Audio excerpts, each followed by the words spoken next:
Começa agora o Xadrez Verbal.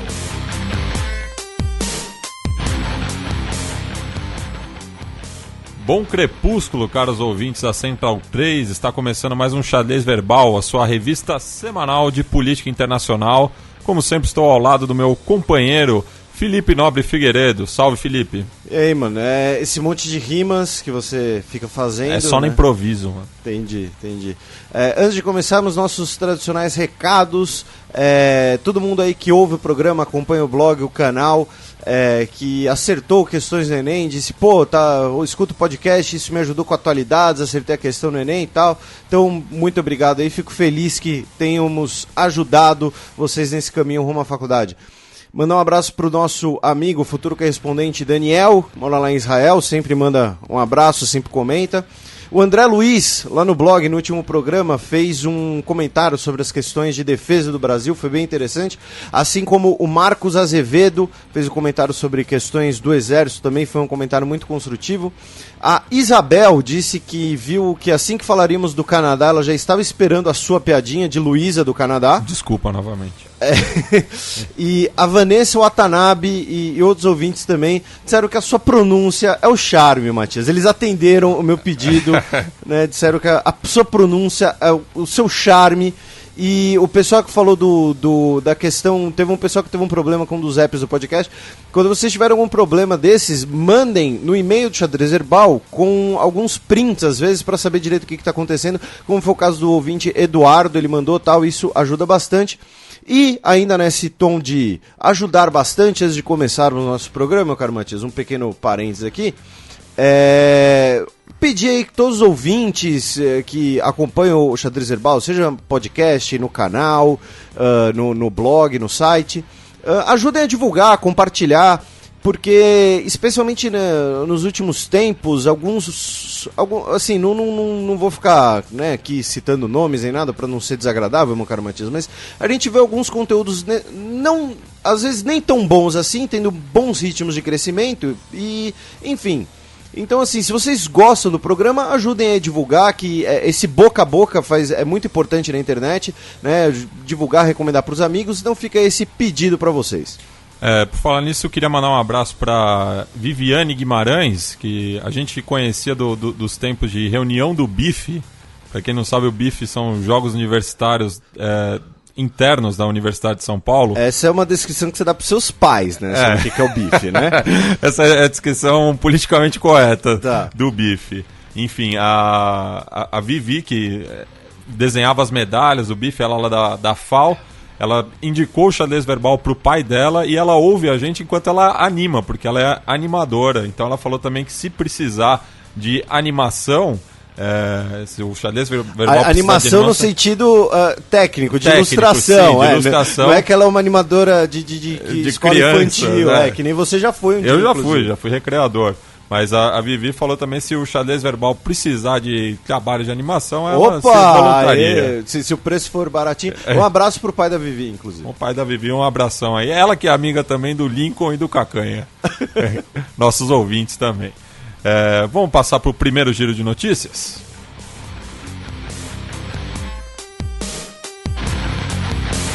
Giro de notícias.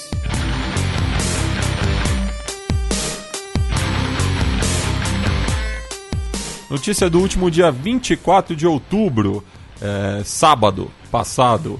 Israel e Jordânia farão vigilância 24 horas da esplanada das mesquitas. Olha aí elas de novo.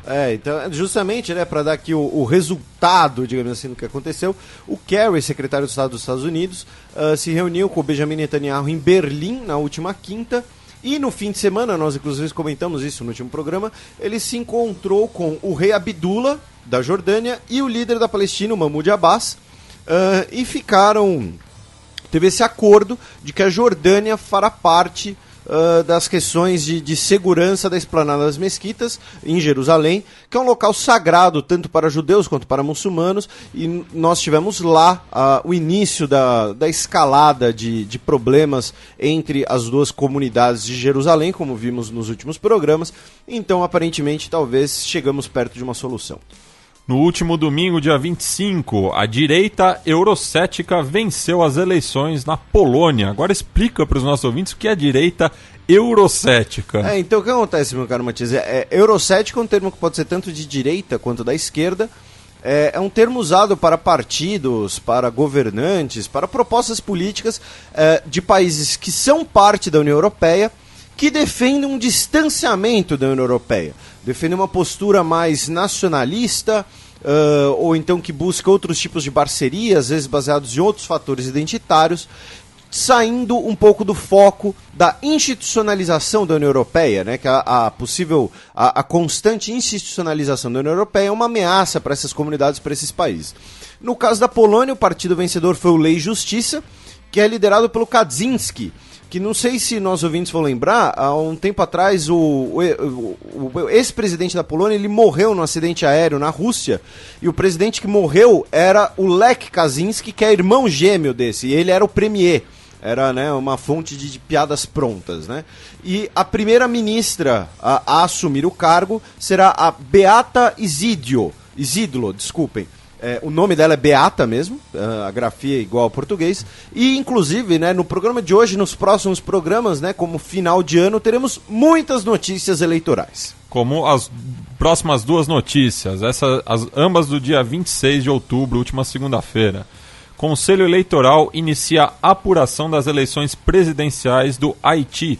Exatamente. No último fim de semana nós tivemos as eleições no Haiti. Na segunda-feira começou a apuração. É uma apuração que será feita bem devagar, porque é uma contagem manual de votos impressos. E, se não me engano, haverá 3 contagens por uma instituição haitiana, pela a missão eleitoral que acompanha a MINUSTAH e por uma missão eleitoral de observadores independentes.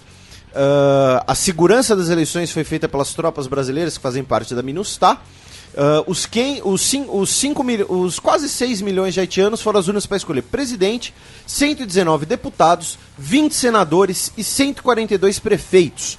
A presidência nós tínhamos 54 candidatos, né, mostrando que a situação da Haiti ela é bem pulverizada, né, como já discutimos algumas vezes anteriormente. Pretendemos falar mais disso mais para frente, e aproveito para anunciar inclusive que em 2016 as tropas brasileiras se retirarão do Haiti. Também do dia 26, como já tinha dito, ainda na América Central, comediante Jimmy Morales é eleito presidente da Guatemala. A gente já tinha citado ele aqui num programa anterior. Né? Exatamente, a gente tinha falado da Guatemala, dos protestos na Guatemala também. O Jimmy Morales foi eleito com 69% dos votos a favor, e ele disse que ele foi eleito em parte pelo voto de protesto, né, que votou num humorista, ou seja, não num político profissional, em parte pelo voto da fé, pois ele é um camarada conservador, extremamente religioso. Então ele deu essa declaração que ele foi eleito em parte pelo voto de protesto, em parte pelo voto da fé, e disse que a sua própria eleição, sua vitória, representa o fracasso da velha política na Guatemala. Lembrando que o gentílico da Guatemala é guatemalteco. Vamos passar agora para a nossa coluna aberta, que não tem nada de eleição.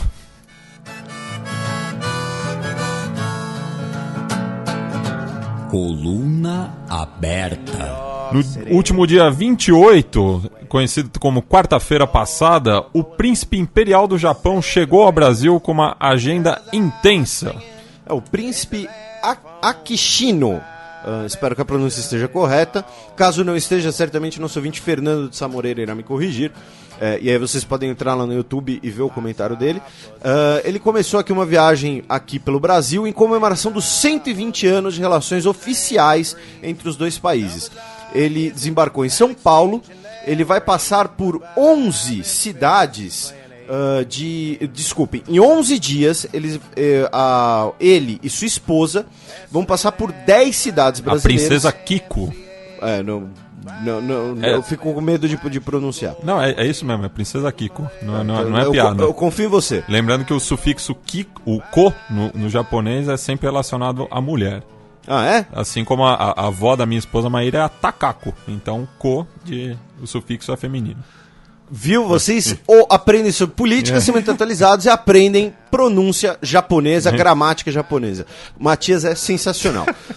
Em 11 dias eles vão passar por 10 cidades brasileiras. cidades com tradicional presença de imigrantes japoneses, da comunidade japonesa. Inclusive, boa parte dessas comunidades japonesas estão fazendo festas, celebrações de recepção. E aí tem um dado interessante, que é uma matéria da Folha, inclusive, de que existe uma grande diferença no tratamento do simbolismo dessa visita.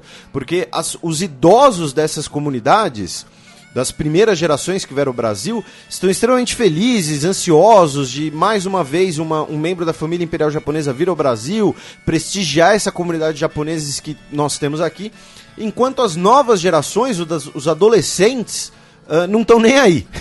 Eles já não têm assim, um laço tão forte com o pensamento político, com o simbolismo político da família imperial japonesa, então eles não têm muita empolgação, muita preocupação em relação a isso. Lembrando que o próprio Akishino já veio ao Brasil e o Akihito, o imperador Akihito, veio ao Brasil também. O Akishino, ele é o segundo na sucessão, né? Eu não sei. Não, eu tô afirmando. Tá, não. Você é o nosso consultor para... Você vai levar o programa de hoje nas costas, velho. Você vai ser o Neymar no bom sentido aqui no nosso programa. Não, no bom sentido. Agora, o que acontece? Obviamente, esse tipo de visita, embora tenha um aspecto simbólico muito importante, um aspecto cultural muito importante, ele também serve para aproximar relações num sentido pragmático. Aproximar relações políticas e relações econômicas, né? O embaixador japonês no Brasil, o Kunio Meda, ele está fazendo parte, obviamente, dessa comitiva e tem encontros com diversos representantes brasileiros, seja da comunidade de negócios, seja do governo, como, por exemplo, a ministra da Agricultura, a Cátia Abreu, que eu sei que você gosta muito dela, inclusive, né, Matias? Você não negou, olha só. Nossa. Não, mas tudo bem. Afirmações fortes, hein? E caluniosas. Só para deixar claro para o nosso ouvinte, eu estava sacaneando o meu caro Matias. O Japão é o 6º maior parceiro comercial do Brasil, né? É o 6º país que mais compra do Brasil. O pico dessa relação de negócios foi em 2011, quando o Brasil exportou 6,7 bilhões de dólares. As importações brasileiras do Japão são num volume parelho, digamos assim, com as exportações, embora a pauta seja bastante diferente, né? Uma das questões que o Brasil mais exporta para o Japão e para a China também, né? É a questão da soja, que, caso o nosso ouvinte não saiba, o início da exploração da soja, da expansão da fronteira agrícola no Brasil, a partir da década de 1970, foi feito com capital japonês. Né, comunidades japonesas na região do Mato Grosso, toda essa expansão da fronteira agrícola para o plantio da soja. O que o Brasil mais exporta para o Japão hoje é carne de frango, porém, no top 10 produtos dessa exportação, que representam quase 80% da pauta, estão minério de ferro aglomerado, café natural, alumínio, a soja novamente, milho, produtos químicos, suco de laranja e ferro silício. Não sei o que é ferro silício, caso tenhamos algum químico, algum engenheiro aqui, fiquem à vontade para explicar. Eu acho que está ligado na área de informática, né? Pode ser. Do Silicon Valley, por exemplo. E o que o Brasil mais importa do Japão é, obviamente, automóveis. Né? E em segundo lugar vem caixa de marcha. Né, que é para as montadoras de empresas japonesas que estão no Brasil. Então nós temos uma pauta econômica entre Brasil e Japão muito intensa, porém pouco renovada. Né? Se nós pensarmos nos anos 80, essa pauta já era muito parecida com o que ela é hoje. Então, parte dessa comunidade de negócios brasileira e parte desse intercâmbio cultural também é para fortalecer as relações econômicas entre os países e tentar, quem sabe, melhorar essa pauta, inclusive gerar um intercâmbio cultural, não apenas de nós termos festas japonesas aqui no Brasil, nessa comunidade japonesa aqui, porém também exportar a cultura brasileira para o Japão, já que primeiro agora nós temos muitos brasileiros lá, né, descendentes japoneses que foram para lá, E nós temos outras comunidades de brasileiros lá, sem ser descendente de imigrantes. E nós temos uma cultura no Japão muito forte do futebol, que associa muito o futebol ao Brasil. Zico! Né? Exatamente, o maior herói do futebol japonês é o Zico, que jogou lá mesmo já no fim da carreira, já sem joelho e tal. Outra coisa que faz muito sucesso por lá é a mortadela. Não me pergunte por quê, mas faz. Não, eu gosto muito de mortadela, mas não sei se tem algum motivo. E a data específica, né, dessa viagem, só para constar, né, não é inclusive um esclarecimento, não é da imigração japonesa, como algumas pessoas falaram. É do início de relações entre os dois países, que em 5 de novembro de 1895 assinaram o Tratado de Amizade, Comércio e Navegação, que declarava que haverá paz perpétua e amizade constante entre os Estados Unidos do Brasil e o Império do Japão. Bem, você falou da imigração japonesa, né? E o marco da imigração é o dia 18 de junho, de 1908, quando o navio Kasato Maru aportou em Santos. Isso oficialmente, né? Imagino que já haviam chegado alguns imigrantes japoneses, mas coletivamente foi dessa forma. São Paulo hoje é a cidade com mais japoneses fora do Japão, superando inclusive São Francisco, que foi outro destino popular, né, nesse período, e também com a construção das estradas de ferro no oeste estadunidense. E é isso. E quem for de São Paulo, estiver nos ouvindo, ou quem for visitar São Paulo, inclusive nesse tema, 2 dicas culturais, né? Uma é visitar a Casa do Imigrante, né? O Museu da Casa do Imigrante, e outra é visitar o Centro de Cultura Japonesa, que fica dentro da USP. Próximo à FEFELESH. No campus Butantã, inclusive próximo à FEFELESH. Vocês podem, inclusive, visitar a FEFELESH também, porém acho que aí a magia sobre o programa vai diminuir um pouco, né? Esses caras estudaram aqui, mas enfim. Então essa tá aí. Rodoviária. Não, inclusive essa piada da rodoviária não é uma piada, né? O projeto arquitetônico era para uma rodoviária, segundo maior vão livre de São Paulo. Porém, tá aí 2 dicas culturais turísticas em São Paulo. E claro, a Feira da Liberdade. Sim. Quem gosta de comida japonesa ou animes ou é otaku, tem que ir na Liberdade. Mas só pra parar com essa história também otaku de que... ou é otaku? Otaku. Que desculpa. a Liberdade é o bairro japonês. Não, ela era o bairro de todos os imigrantes. Mas aqui de uns tempos pra cá reforçou-se o caráter japonês. E agora tem bastante chinês também. Também. Né? Já a primeira a nova leva de imigrantes chineses. Né? Inclusive, você sai do metrô Liberdade e tem um restaurante de comida coreana muito bom. Eu não sei o nome, mas se alguém do restaurante estiver ouvindo, eu quero comer de graça depois desse jabá. Se é assim desse jabá, eu vou fazer o jabá do Honré, ali na Rua da Glória, próximo da Choperia da Liberdade também, que tem até show de macarrão. O cara faz macarrão ali ao vivo. Sem nenhum utensílio, só a mão. Passa pro próximo bloco. Vamos passar agora para o quadro de efemérides da semana. A semana na história. –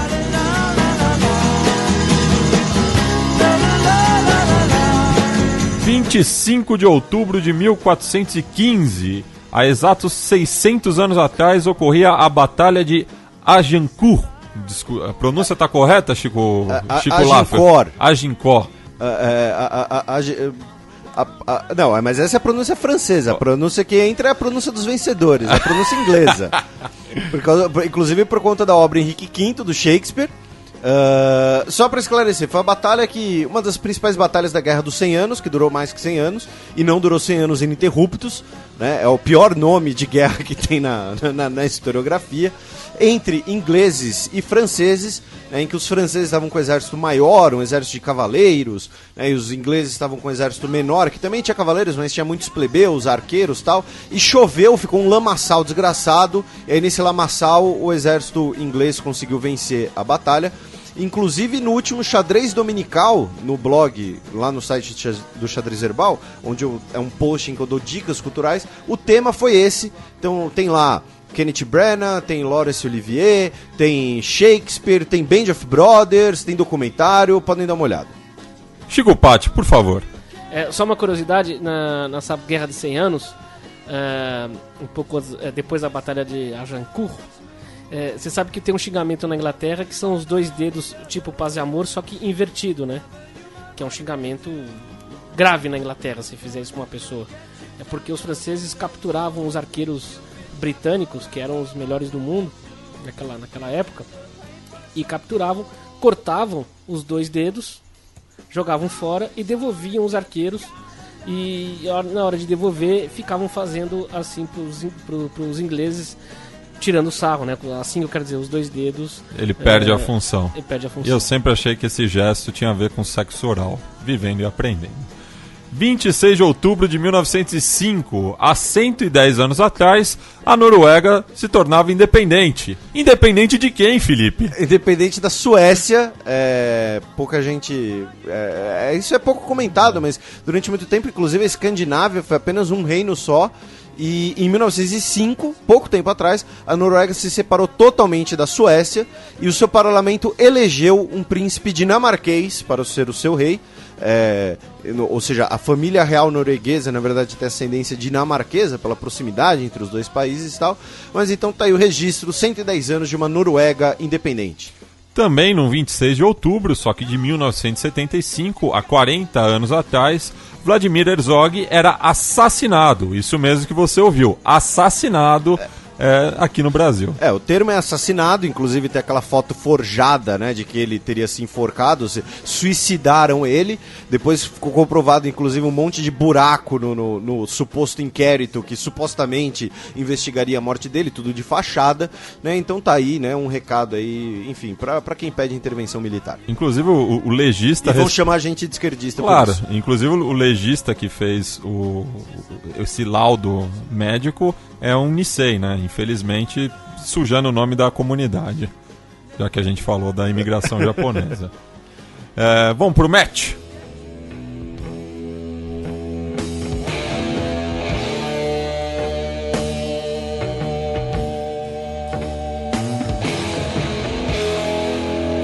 Match!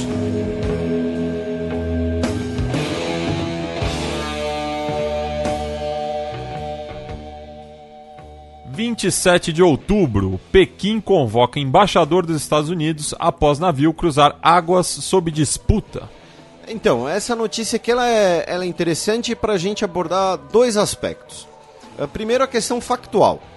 Um navio da Marinha dos Estados Unidos, um contratorpedeiro, né, ou então, se preferir o nome mais comum, um destroyer, o USS Lassen, ele cruzou perto da região das Ilhas Spratly, que na verdade é uma espécie de... é um pequeno arquipélago de recifes, são ilhas pequenas, em que a China está artificialmente construindo uma ilha maior, que inclusive serve como base militar.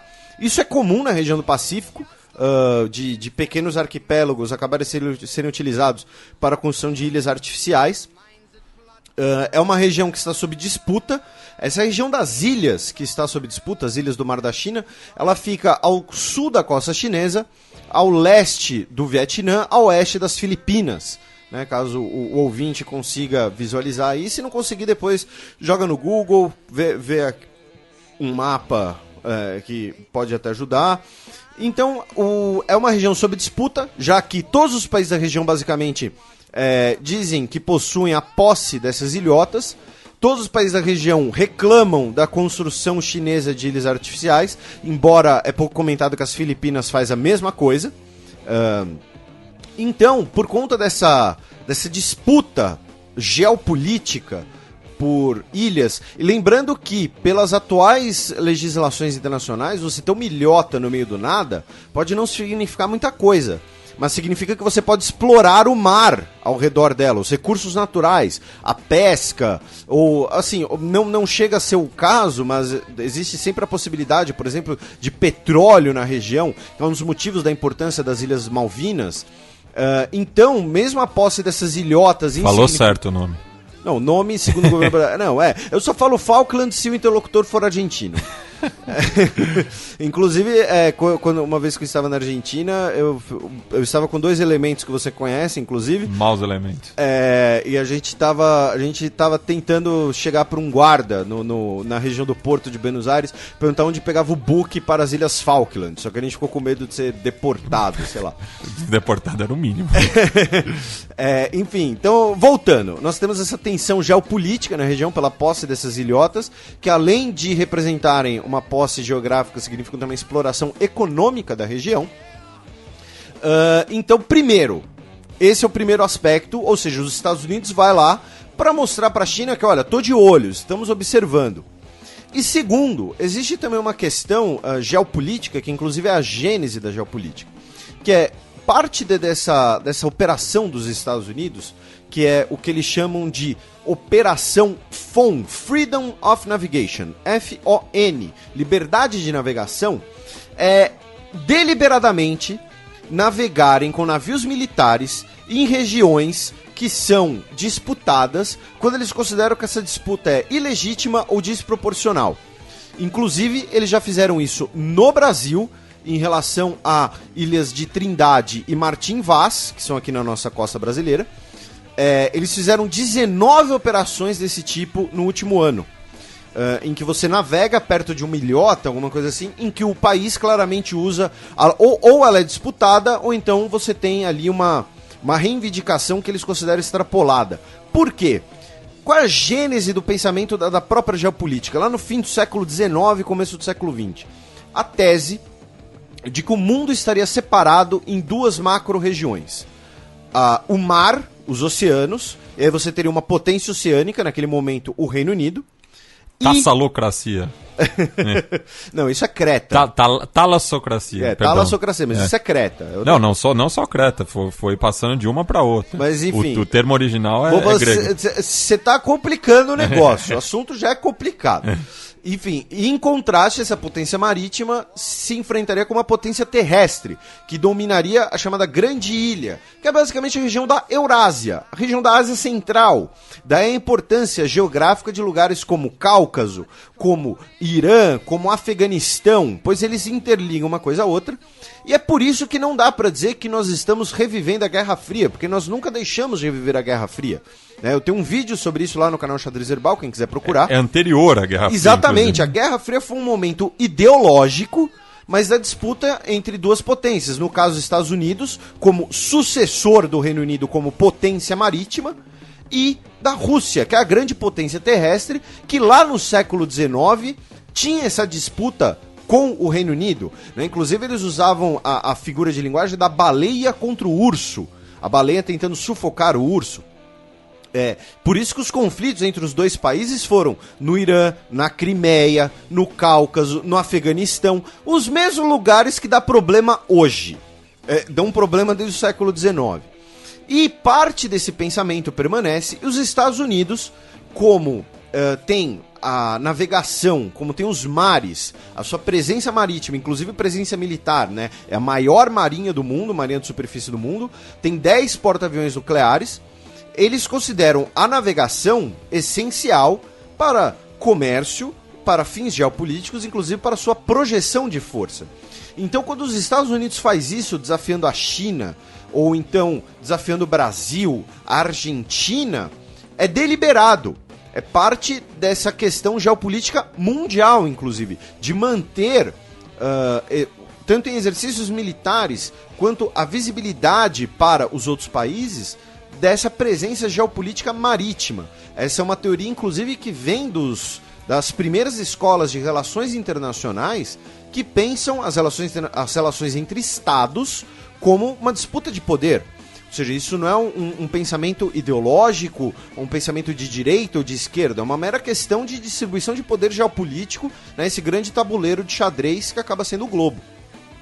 Então, nós temos aqui, esse evento é importante porque, por mais insignificante que ele possa parecer, afinal, é um navio de pequeno, médio porte, violando ali território de uma ilha artificial. Ninguém morreu, não teve disparos, o problema da China ali é mais com Taiwan e com o Japão, Porém, ele é importante, primeiro, para mostrar essa questão do suposto expansionismo chinês, e nós falamos aqui, alguns programas atrás, sobre a expansão dos gastos militares chineses, que está gastando menos, mas investindo mais, né, uma dualidade. Essa questão também dos Estados Unidos manter-se presente no globo, manter sua política presente, sua política ostensiva.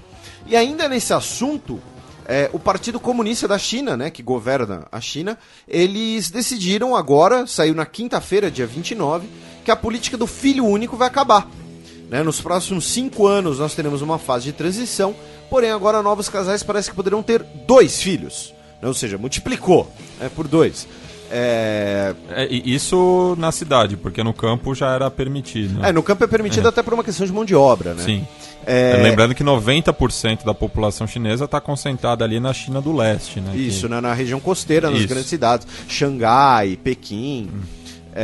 Então, mas aqui voltando, agora os casais poderão ter 2 filhos, e as motivações, segundo alguns analistas, são de que, primeiro, começou a ter um problema de retrocesso de natalidade na China, porque, inclusive por questões de gênero, né, pensando aqui essa semana do Enem, né, porque a sociedade chinesa, como basicamente toda a sociedade, valoriza mais a questão de ter um filho homem.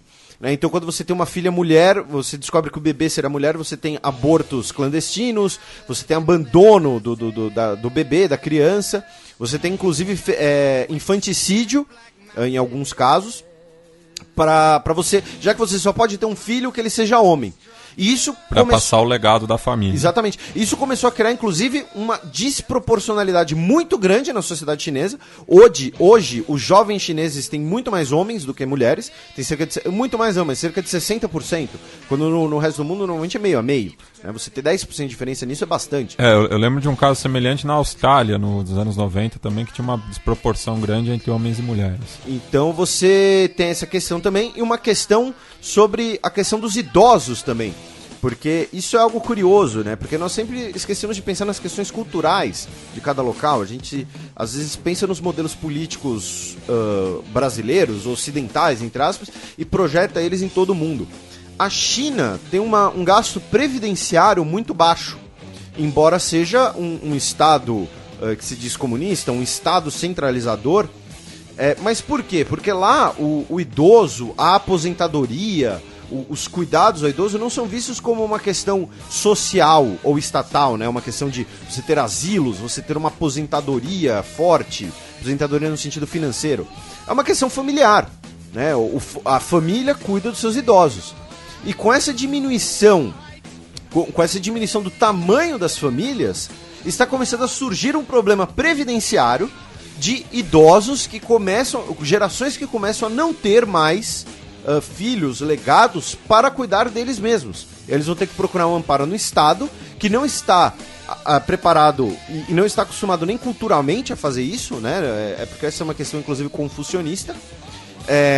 Então você começa a ter um risco de um problema socioeconômico por conta desse parâmetro demográfico. Então, aproveitando aqui, agora, por que nós falamos disso aqui? É porque tudo é China para falar? Não. Porque alguns, que aí eu vou sair um pouquinho aqui, né? Vou dizer que inclusive são teóricos da conspiração, dizem que a China quer ter mais filho, pelo mesmo motivo que a Alemanha nazista inspirava as mulheres a terem bastante filhos, pelo mesmo motivo que a União Soviética inspirava a terem bastante filhos, para você ter bastante bucha de canhão. Né? A China precisa de mais. Então, não sei. Tem 1 bilhão e 300 milhões de habitantes. Então, você incentivar a natalidade para você ter mais pessoas, lembrando que pessoas são um dos recursos para fins bélicos, fins militares. Então alguns teóricos da conspiração vão dizer isso. Embora eu concorde plenamente com o que você disse, eles não precisam de mais bucha de canhão.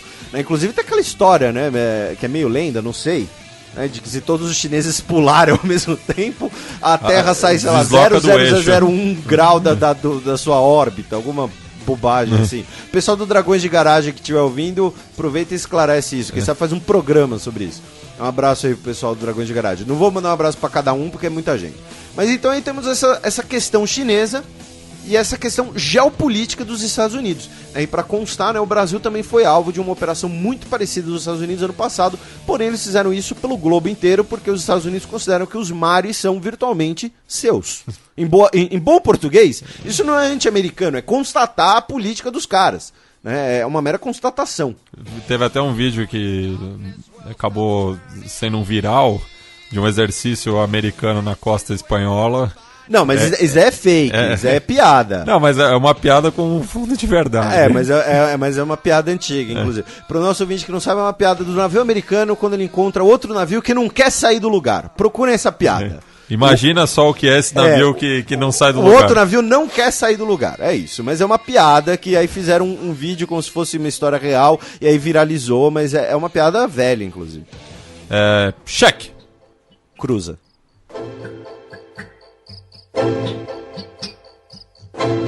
Check. Ai, milonga de amor. Ai, temblor de gozar. Nesse domingo, voltando ao assunto das eleições, houve o primeiro turno das eleições presidenciais na Argentina, na qual ficou definido o segundo turno, até como difícil falar, o segundo turno da história do país. Vai ser disputado entre o Scioli e o Macri. Aqui fazendo um pequeno jabá no penúltimo, né, quando vocês ouvirem esse programa, no Conexão Sudaca, do dia 23 de outubro, o pessoal aqui, inclusive o Matias, entrevistaram a Silvia Colombo, repórter da Folha que cobre a Argentina, né, ela é setorista da Argentina. Da América Latina. Da América Latina. No momento ela está em Buenos Aires justamente cobrindo as eleições. Então recomendo vocês que ouçam. E agora, nesse momento, eu vou relaxar, vou recostar na cadeira, vou pegar um drink com guarda-chuvinho canudo. O Fernet com coca. E o Matias vai brilhar falando das eleições. Eu só vou aqui advogar pro diabo. Eu só vou fazer uns comentários pontuais pra te derrubar, porque eu sou traíra. Mas sei que esse assunto é com você, velho. Bem, eu defendo a tese de que o momento político na Argentina nessas eleições lembra muito as últimas eleições aqui no Brasil. Pois foi a primeira vez que teve 3 candidatos com peso, com chances de vitória.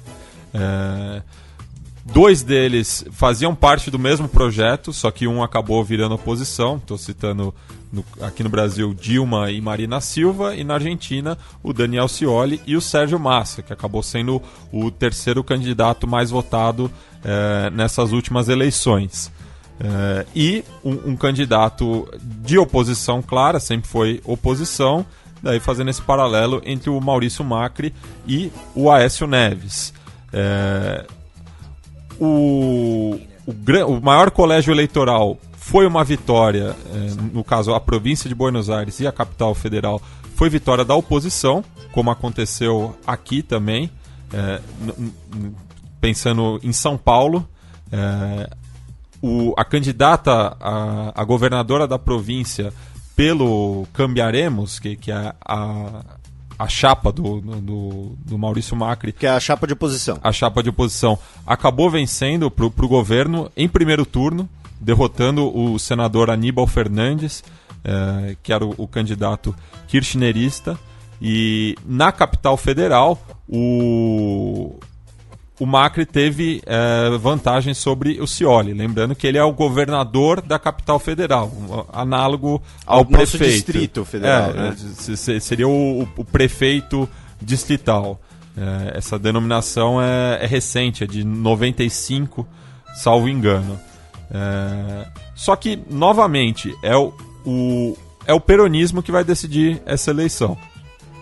Eu explico isso porque os antiperonistas votaram em peso no Macri.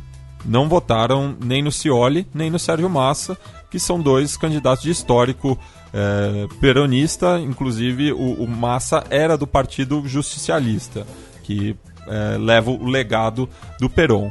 O Macri, sabedor disso, no último dia 17, quando é celebrado, e isso é verdade, o Dia de Lealdade a Juan Domingo Perón, ele inaugurou... Mas isso é feriado ou não? Não chega a ser um feriado, simbólica. É uma data simbólica, mas mostra a importância.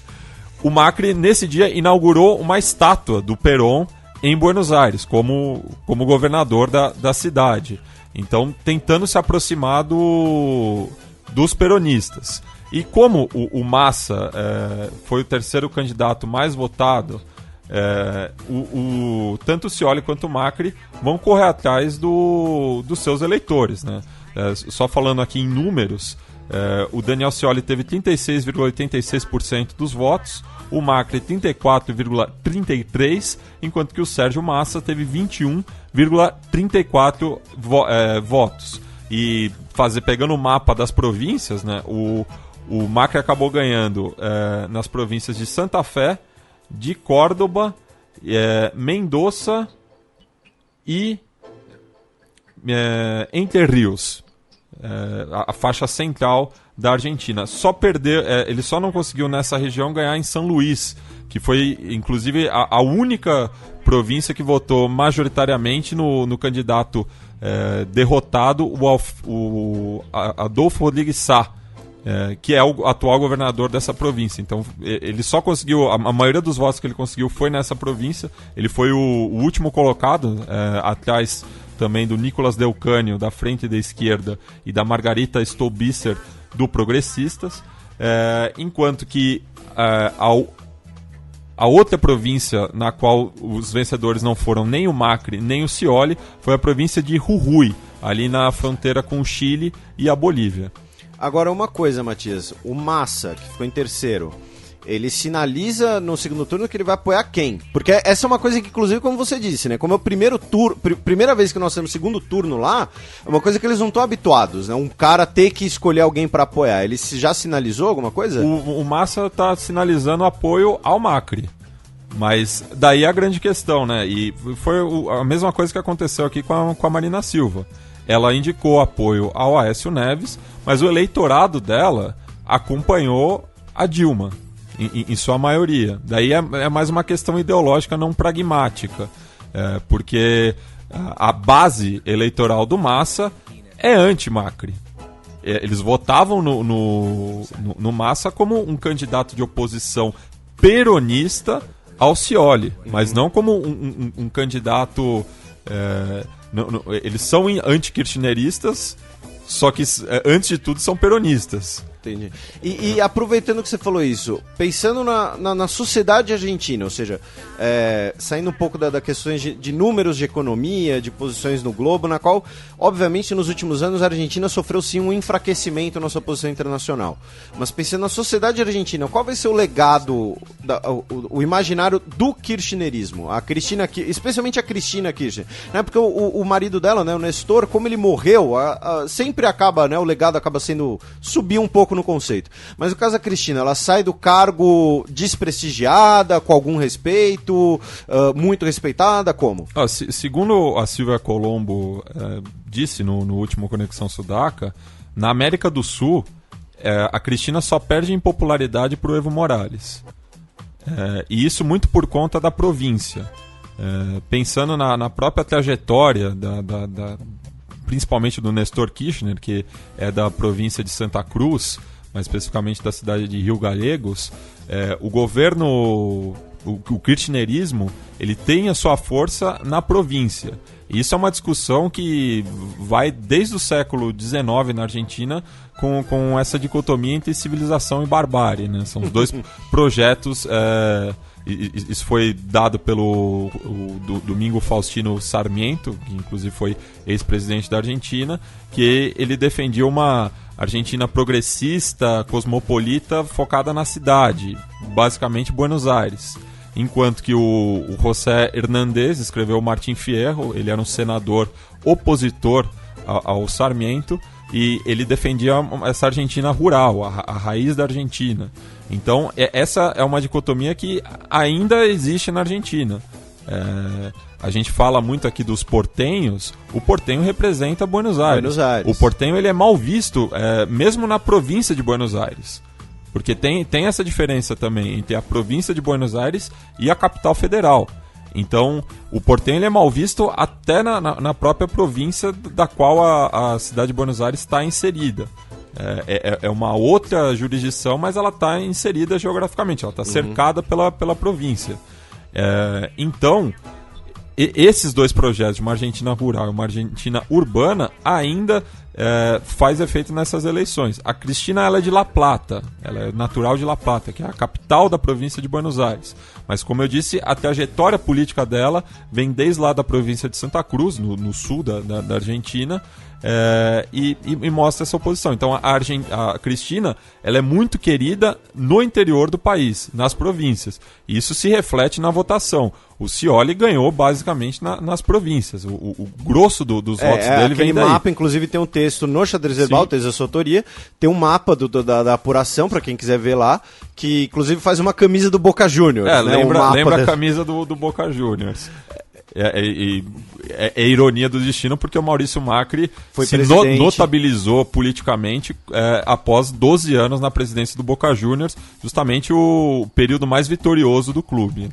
Que inclusive agora sabemos que foi comprando o juiz. Mas... Também. Mas isso é outra coisa. E, inclusive, ele ainda tem muita influência no Boca. E terão eleições também no Boca Juniors, que são quase tão importantes quanto as eleições presidenciais, e o candidato dele, o Daniel Scioli, é favorito também, mas o Macri ainda atua como uma espécie de iminência parda no clube mais popular da Argentina. Agora, para encerrar aqui, né, você fez uma análise perfeita, né? Assim, quando eu digo perfeita fica muito clara. Mas, além dessa questão do peronismo que vai decidir as eleições, ou seja, se racha entre os próprios peronistas, tem uma questão que a sucessão da Kirchner, ela foi derrotada nas eleições legislativas, né? Também. O seu partido, ele foi derrotado nas legislativas, ou seja, mesmo se o Scioli vença, ele já não vai ter um legislativo tão amigável. O que lembra também a situação daqui. O parlamento argentino, ele é de oposição. Lembrando que as eleições legislativas, elas são realizadas em 2013, não é conjunto agora. Agora se votou para presidente e na maioria das províncias também para governador. Também não foram todas as províncias que elegeram os seus representantes do poder executivo. Mas nas eleições legislativas, o kirchnerismo foi derrotado, inclusive na província de Buenos Aires, o Massa acabou ganhando do Martín Sarrualde, que era o candidato do governo, porque é voto distrital. E antes da gente encerrar, só para te complicar no futuro, quem você põe dinheiro que vai levar? Eu ponho no Scioli. Eu não acredito que o eleitorado do Massa vá ir em peso para o Macri. Acho que o peronismo ainda é muito forte na Argentina. Lembrando que nas últimas eleições o peronismo só perdeu 2. No caso, a eleição do Alfonsín, logo na redemocratização. Brother do Sarney. E do Fernando de la Rúa, no final dos anos 90. Então, ainda tem muito peso, apesar de estar dividido, como provou essa eleição. E o peronismo é algo muito complexo, né? Você tem desde peronistas da extrema esquerda até peronistas da extrema direita. Então, é um fenômeno cultural. Não tem muito como explicar, não tem um paralelo aqui no Brasil. Tentam fazer esse paralelo com Vargas, mas é numa questão de governo, de legado. O varguismo nem se compara, ou o trabalhismo, né? Nem se compara ao peronismo. Então, que conste que Matias Pinto botou seu dinheiro em Scioli, ele vai acertar, sei que ele vai acertar, porém os ouvintes cobrem no futuro. Se o Macri levar, você tá ferrado. Não me surpreendo também com uma vitória do Macri. Novamente apontando o equilíbrio dessas eleições, mas justamente pensando no Massa como a terceira via, eu acho muito difícil que os votos novamente migrem em peso para o Macri. Beleza, então puxa pro próximo. Giro de notícias. Dia 26 de outubro, príncipe saudita é preso no Líbano ao embarcar com 2 toneladas de drogas. Eu vou citar a fonte dessa notícia, foi o professor Henrique Carneiro, que é especialista no tema academicamente. Política de narcóticos. Que divulgou no seu Twitter essa notícia. O nome do príncipe é Abid al-Muhsin bin Walid bin Abid al-Aziz. seja, o primeiro nome dele é Abid Al-Muhsin e o sobrenome dele é Al-Aziz, só que como ele é nobre, tem o nome dos pais aqui, né? Porque quando você coloca esse bin... Eu tô impressionado com o seu árabe. Com a minha pronúncia? Eu tô embasbacado. Mas o bin significa... né? Assim como vocês aprenderam japonês, um pouquinho de árabe, o bin significa filho de, descendente de. Né? Então ele estava tentando embarcar com 2 toneladas de anfetamina e cocaína. Né? Lembrando que... É o Walter Al-White.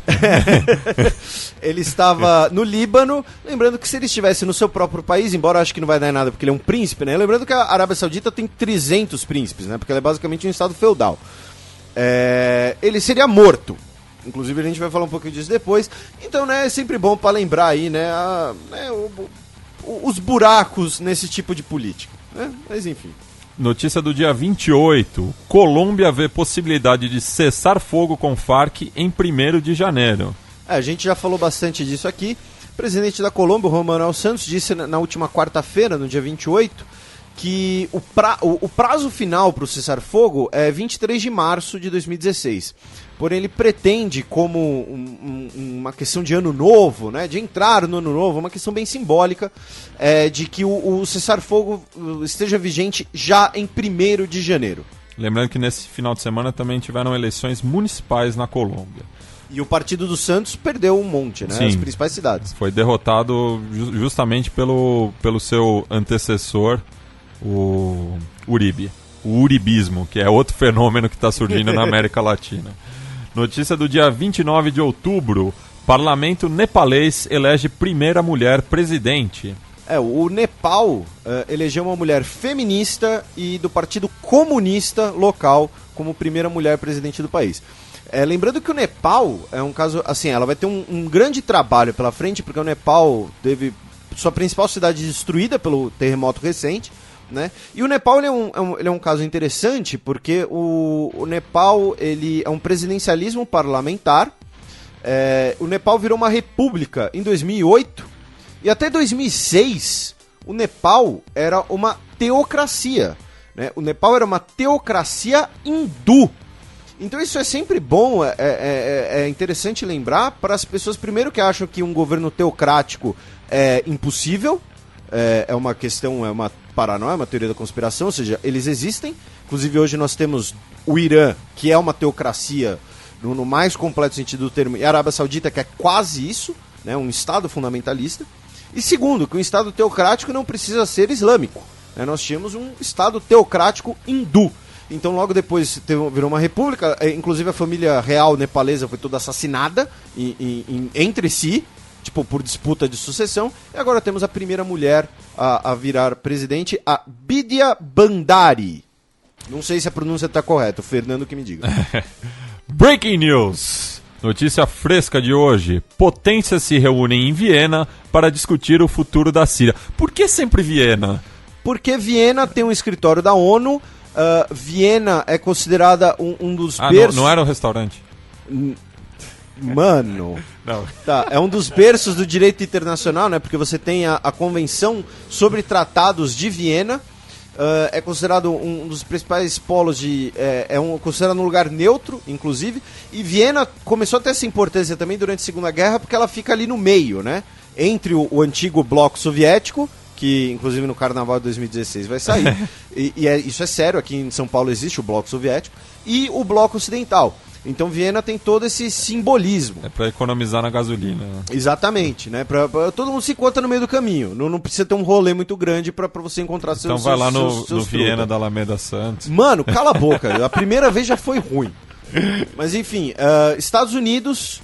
a Turquia, Arábia Saudita, Irã, a própria Síria, Líbano, vários países do Golfo Pérsico como Omã, Catar, Reino Unido, a União Europeia está como observadora, a OTAN está como observadora, a França, a China, todos esses países estão reunidos para discutir aí o futuro da Síria. Essa reunião começa hoje, está prevista para durar o fim de semana inteiro. Ela certamente será um dos principais assuntos no nosso próximo programa. E nesse teor, né, nesse ensejo, o Irã confirmou participação nessa semana agora. Foi recente a confirmação que o Irã participaria dessa reunião sobre o futuro da Síria. E no domingo, na presença de uma comissão parlamentar russa, o Assad disse que estaria pronto para disputar eleições se fosse a vontade do povo sírio. Ou seja, não apenas realizar essas eleições, mas a sua própria candidatura poderia ser discutida ou não, que dizem que é uma das soluções possíveis que talvez seja adotada. Nessa reunião, assim, já antecipando a discussão, nós temos claramente dois blocos. De um lado, nós temos Estados Unidos, Turquia e Arábia Saudita, que querem derrubar o Assad, que financiam inclusive os grupos armados lá, que a Arábia Saudita financia o Estado Islâmico, estou aqui usando o termo no presente, não estou supondo, não estou conjecturando nada, eu estou botando dinheiro na afirmação. E do outro lado, Rússia e Irã, que vão defender o regime Assad, o regime xiita, alauíta do Assad, o máximo possível, até o momento em que, né, esses dois blocos, e no meio, Reino Unido, França, Alemanha, Egito e os países do Golfo, consigam chegar numa pizza de um sabor que agrade a todo mundo.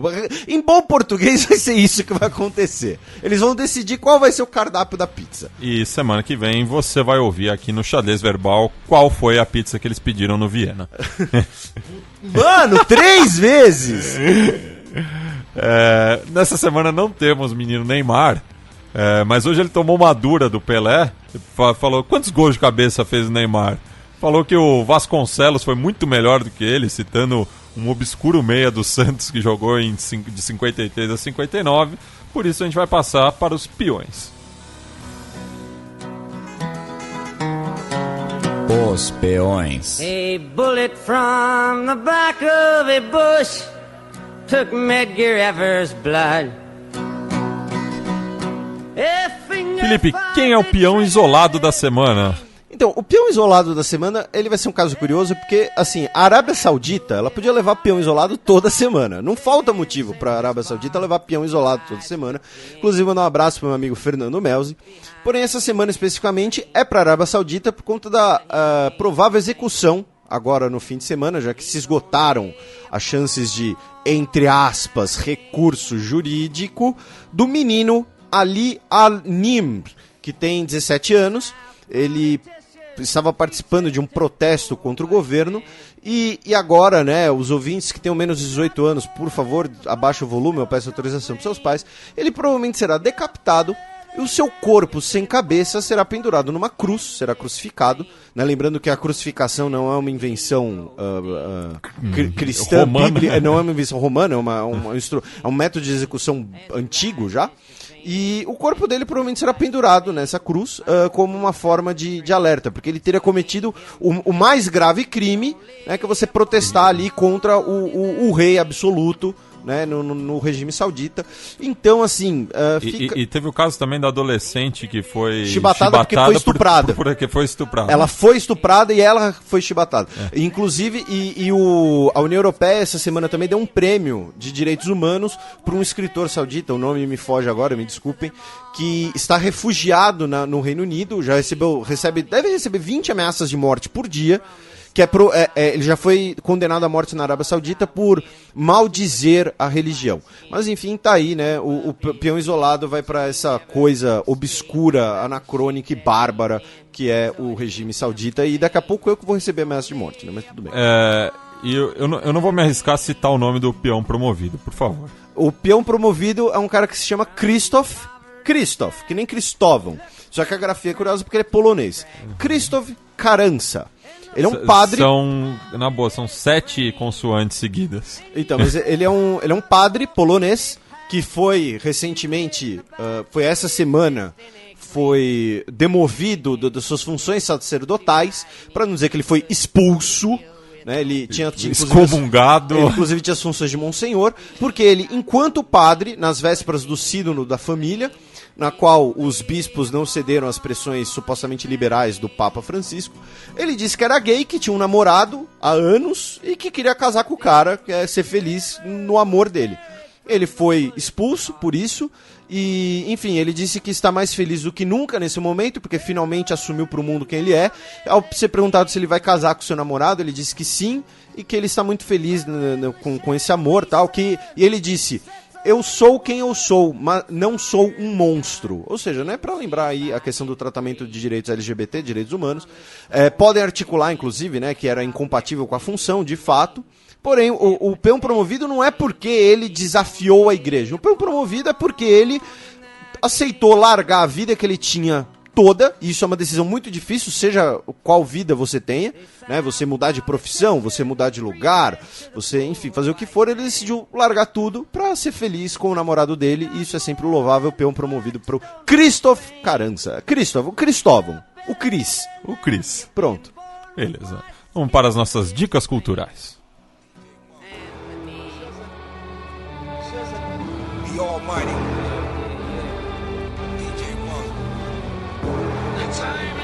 Sétimo selo.